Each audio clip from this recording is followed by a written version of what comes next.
in high definition. Your breaking news and weather authority. This is WITN News at 6. Deputies say a homeowner turned the tables on would-be robbers who busted into his home with a shotgun last night. They say that he pulled out a pistol and fatally shot one of the suspects. Well, deputies say 21-year-old Michael Holliday was killed in the home invasion after he ran from the scene, got into a getaway car that was waiting for him, and then that car collided with another vehicle on Highway 172.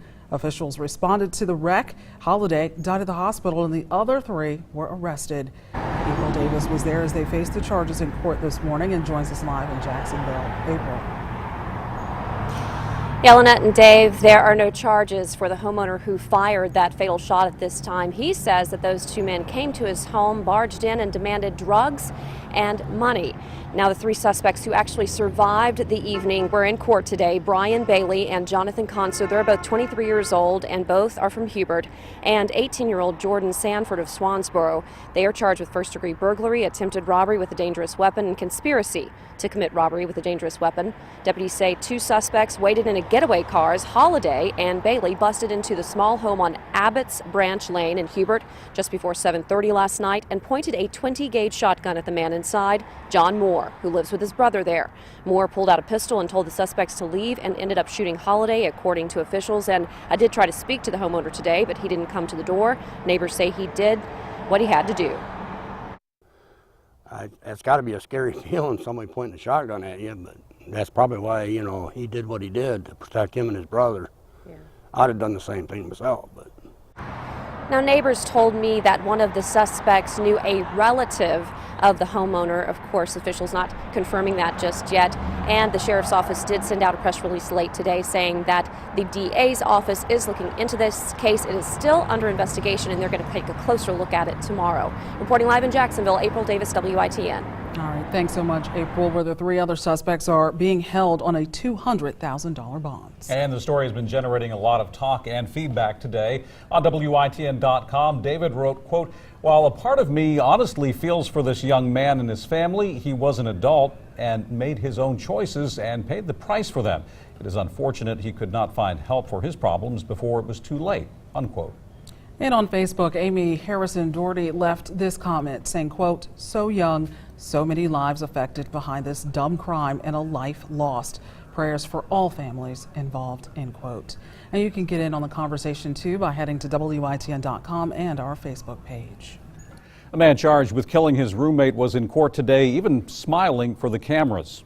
26-year-old Stephen Hudson is charged with killing 60-year-old Wilbur Blackford in the victim's Morehead City home. District Attorney Scott Thomas says the two were friends and Blackford let Hudson live with him during the cold winter months.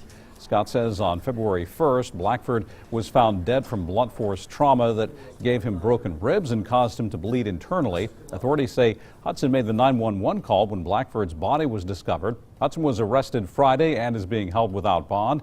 He was given a public defender. His next court date is now March 14th.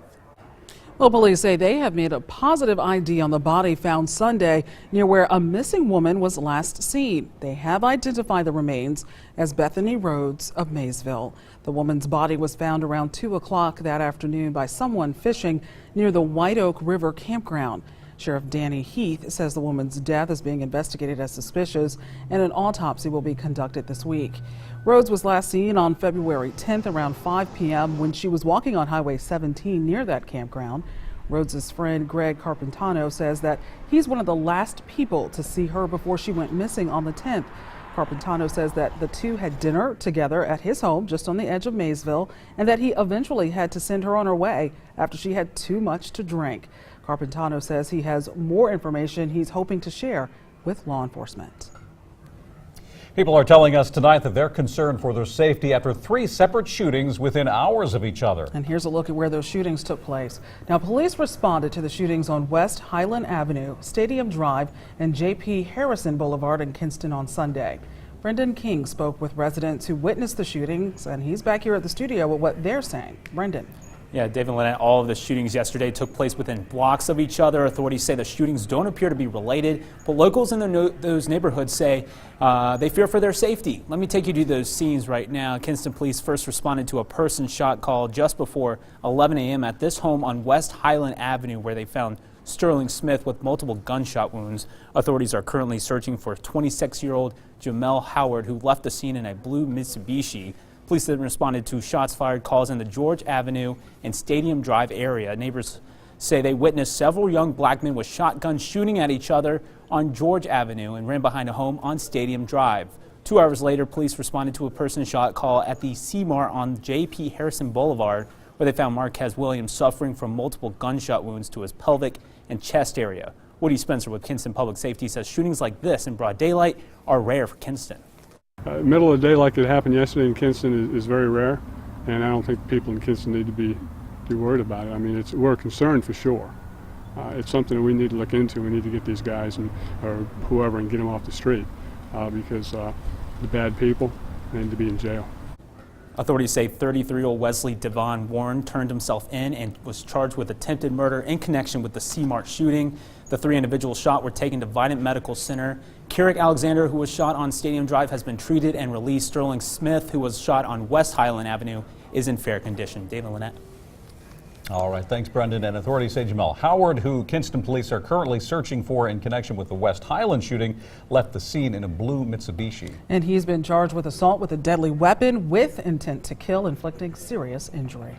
Well, we had an abundance of sunshine today despite the cool weather. Yeah, and Marvin, we can expect about the same tomorrow. Yeah, a few more clouds rolling in, I think, as we head through the day tomorrow. And there could even be a few light showers in the afternoon, but no significant storm systems are expected for the next few days at least. And this evening, it's all quiet out there. We've got mostly clear skies, just a great afternoon out there. Temperatures today were a bit cooler, but still up in the low 60s across much of the area, which is above normal for this time of year. The Outer Banks a little bit cooler there, 51 degrees in Manteo and 61, very nice, in Morehead City.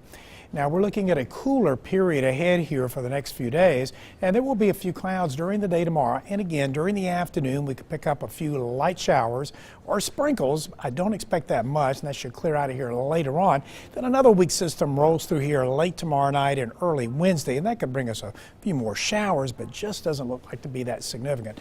55 degrees now in Greenville, 55 also in Rocky Mount, Windsor, Williamston, 58 Washington, 52 Morehead City, a chilly 44 at Manteo. They've really cooled down there. For the next few days, we'll look at the average running in the upper 50s, but we'll be a bit below that. So cooler temperatures this week than what we experienced at the end of last week and the weekend. I'll have more on that with that forecast through the weekend in just a few moments. Lynette, Dave. All right, thanks, Marvin.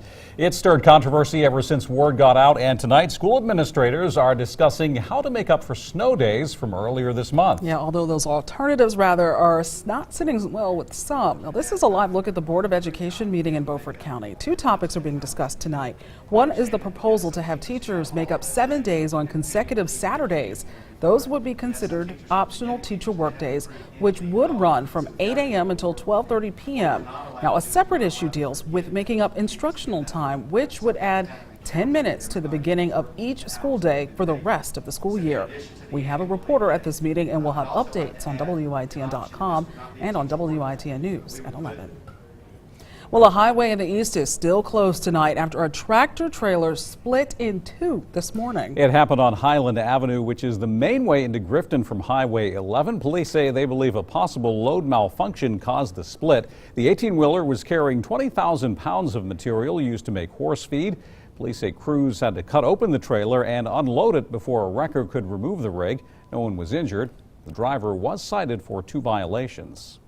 I've heard of jackknife, but that's a little different right there. A little bit. Yeah. Well, I tell you, have you ever been curious about those $1 million homes on the market in Eastern Carolina? Well, we get a chance to look inside. We'll show you next. And later in sports, Billy recaps the win last night by Dale Earnhardt Jr. at the Daytona 500.